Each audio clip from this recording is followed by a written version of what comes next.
আজকে ছিল শবে বরাত, তাই চিন্তা করলাম যে চটজলদি কি হালুয়া বানানো যায়। তো সুজির হালুয়া বানালাম। তো সুজি হালুয়া বানাতে আমাদের লাগবে সুজি, চিনি, এলাচের গুঁড়া আর ঘি। ঘি হচ্ছে গিয়া এটার মধ্যে সবচেয়ে বড় মুখ্য ভূমিকা রাখে। যত পরিমাণে ঘি তত পরিমাণে স্বাদ। প্রথমে চুলাতে আমি সুজিটা দিয়ে দিব, আর খেয়াল রাখতে হবে চুলার আঁচটা যেন একদমই লো থাকে। এখানে 1.5 কাপের মতো আমি সুজি দিয়েছি। সুজিটা দিয়ে একদম অল্প আছে আমি আস্তে আস্তে নাড়ব, যে পর্যন্ত ব্রাউন কালার না হয়, বাদামি কালার। বাদামি কালার হওয়া পর্যন্ত আমি অপেক্ষা করব।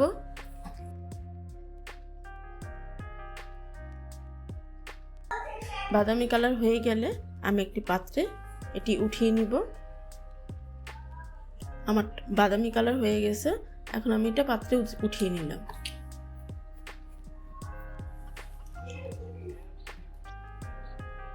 এখন আমি পাত্রে দিব চিনি। চিনিটা আমি ক্যারামেল হওয়া পর্যন্ত নাড়তে থাকব।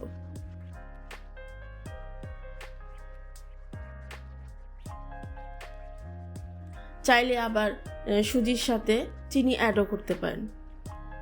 আমি ক্যারামেলটা করেছি যাতে এক্সট্রা কোনো কালার না অ্যাড করতে হয়, এটা ন্যাচারাল কালার।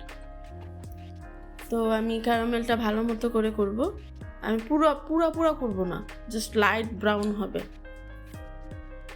এখন আমি থিকনেস হওয়ার পর্যন্ত অপেক্ষা করব। এখন আমি এতে পানি অ্যাড করব। পানি দিয়ে, এখানে 1 কাপের মতো পানি লাগছে আমার। পানি দিয়ে আমি ভালো করে নাড়াচাড়া করব। আপনারা ভয় পাবেন না, লেগে গেলে যে শক্ত হয়ে গেলে যে নাড়াচাড়া করতে কষ্ট হয়, এতে আপনারা কোনো ভয় পাবেন না। আস্তে আস্তে এটা নরম হয়ে যায়, যত পানি জাল হবে তত নরম হতে থাকবে। আমার ক্যারামেল রেডি। এখন আমি এতে সুজিটা দিয়ে দিব। সুজিটা দিয়ে ভালো মতো নাড়াচাড়া করব যাতে কোনো দলা না পাকা থাকে, এটা খেয়াল রাখতে হবে। আর অবশ্যই চুলার আঁচটা আপনারা কমিয়ে রাখবেন। এখন এলাচ দিয়ে দেব। এলাচটা দিয়ে ভালো করে নাড়াচাড়া করব। এখন আমি এখানে ভালো মতো নাড়াচাড়া হয়ে গেলে এখানে আমি নিচে যাতে না লেগে যায় এটা ভালো মতো খেয়াল করব।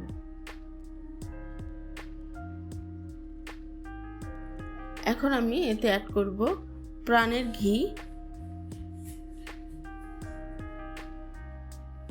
প্রথম 3 চামচ দিলাম। দেওয়ার পর এখন এটা আমি ভালো করে নাড়াচাড়া করব। যত ঘি দিব তাতে স্বাদটা বেশি হবে আর ব্রাইটনেসটাও খুব মজা হয়।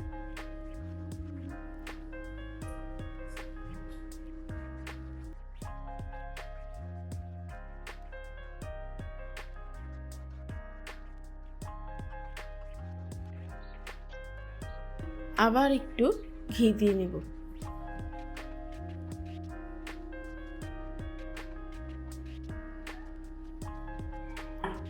আপনারা চাইলে কমও দিতে পারেন, কোনো সমস্যা নেই, কিন্তু আমি আমার স্বাদের জন্য ঘিটা বেশি ইউজ করছি।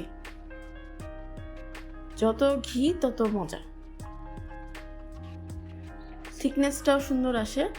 এতে করে আপনি যে শেপে দিবেন সেই শেপ নিতে পারে। আবার একটু ঘি দিয়ে দিলাম। এখন আমি বাদাম কুচি দিব। এখানে আমি কাঠবাদাম ইউজ করেছি, আপনারা চাইলে কাজু বাদামও দিতে পারেন। এটা ভালো করে মিক্স করে দিব।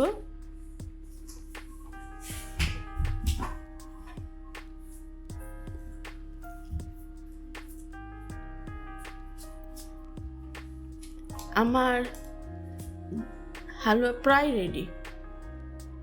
এটা থিকনেসটা খুব সুন্দর হয়েছে, একদম ঝরঝরাও না আবার খুব হেভিও না। এখন আমি কাজু বাদাম দিলাম,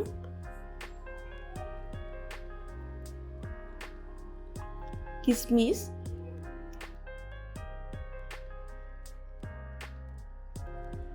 যাতে পুরো হালুয়ার সাথে মিক্সড হয়ে যায়। তারপর আমি ঘি দিব।